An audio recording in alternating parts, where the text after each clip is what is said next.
This is the day 1 of 100 ETABS tips and tricks. Here, in this video, you will be seeing how to mirror this object model in this orientation. We can mirror in this orientation, in any orientation we can mirror it. So we will be seeing in this video how to mirror in this orientation. Just select this model, then go to edit. Here in edit, there is option of the replicate. Click on replicate. After clicking on replicate, this window will open. Here click on mirror. In this mirror, there is option of pick two points on the model.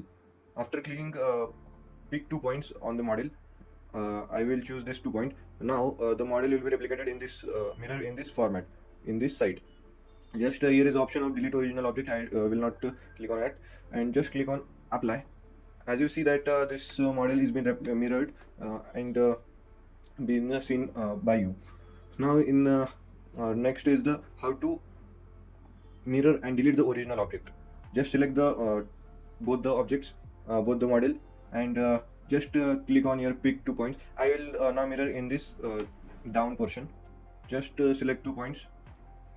Then there is option of the delete original object, and click on apply and click on OK. As you see, the original object has been deleted and the mirror one is been there. Like this way, you can mirror your model. This is basically important for the symmetrical building.